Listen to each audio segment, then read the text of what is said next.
Assalamualaikum warahmatullahi wabarakatuh.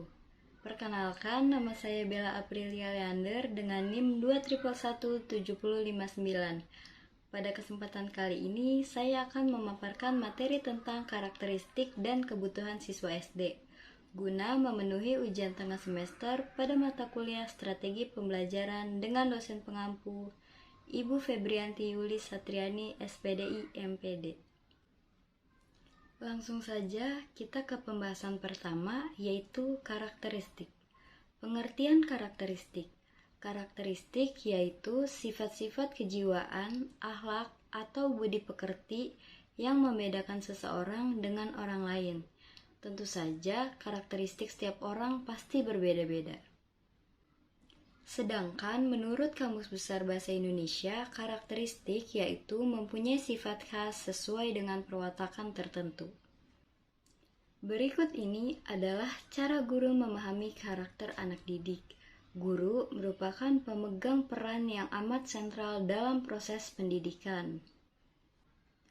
Guru hendaknya dibekali dengan ilmu psikologi pendidikan, ilmu psikologi belajar, ilmu psikologi perkembangan, serta ilmu kesulitan anak dalam belajar. Ilmu tersebut terdapat konsep-konsep belajar tentang perkembangan kejiwaan anak didik yang sangat membantu guru dalam mendampingi mereka. Beberapa karakteristik anak yang perlu dipahami oleh pendidik, terutama pada praktek pendidikan. Yang pertama, anak didik adalah subjek.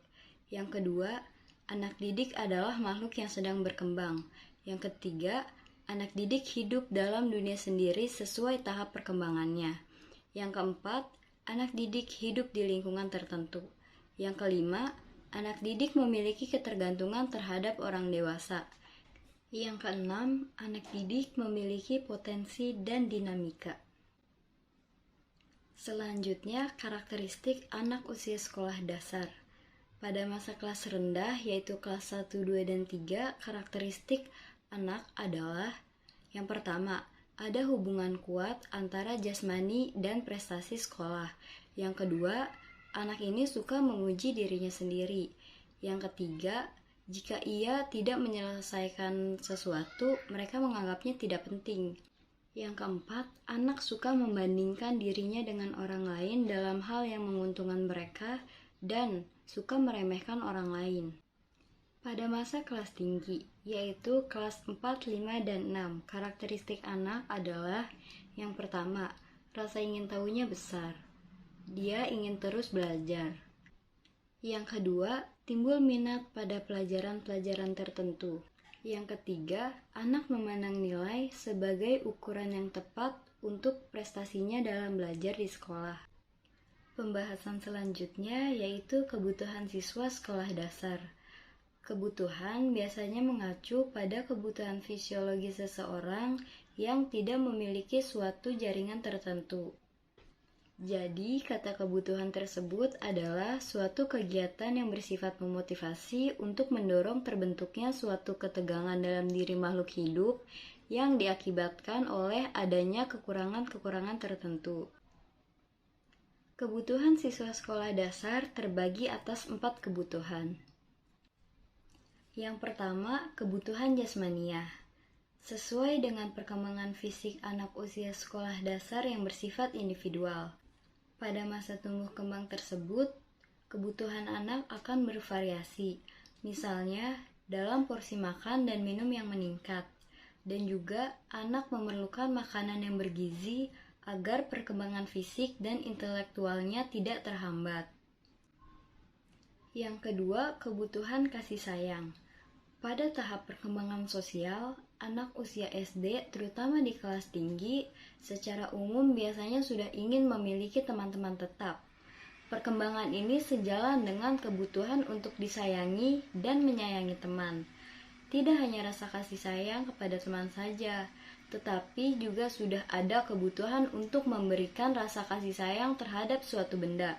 Contohnya, anak usia SD sudah mengoleksi sesuatu, misalnya komik, perangko, dan lain-lain.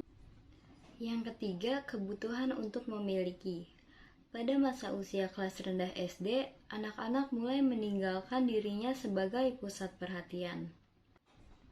Namun, pada anak-anak kelas rendah, mereka masih suka memuji dirinya sendiri dan membandingkan dirinya dengan orang lain. Sehingga kebutuhan memiliki dan dimiliki masih dominan. Kebutuhan untuk memiliki pada setiap anak pastinya berbeda, tergantung dari perkembangannya. Sedangkan kebutuhan untuk dimiliki adalah berhubungan dengan mulainya ingin membentuk suatu kelompok, atau bisa disebut juga dengan geng. Anak-anak ini cenderung mengikuti aturan dari kelompoknya yang setia dan menggantungkan dirinya pada kelompoknya. Kebutuhan untuk memiliki ini tidak terbatas hanya kepemilikan teman saja, tetapi pada barang-barang yang dimiliki dan juga barang yang dimiliki teman sekelompoknya. Dia akan menjaga dengan sepenuh hati barang-barang yang menjadi kesukaannya dan barang kesukaan teman sekelompoknya. Yang keempat, kebutuhan aktualisasi diri. Kebutuhan aktualisasi diri mulai terasa di anak-anak usia kelas tinggi. Di usia tersebut, anak-anak sudah ingin merealisasikan potensi-potensi yang dimilikinya, sehingga anak berusaha memenuhi kebutuhan tersebut dengan cara atau sikap persaingan, atau berusaha mewujudkan keinginannya yang biasanya terdengar sangat tinggi dan muluk-muluk. Misalnya, ingin menjadi pembalap, menjadi astronot, dan lain sebagainya. Demikianlah pemaparan materi yang saya berikan. Kurang lebihnya mohon maaf. Semoga bermanfaat untuk kita semua. Wassalamualaikum warahmatullahi wabarakatuh.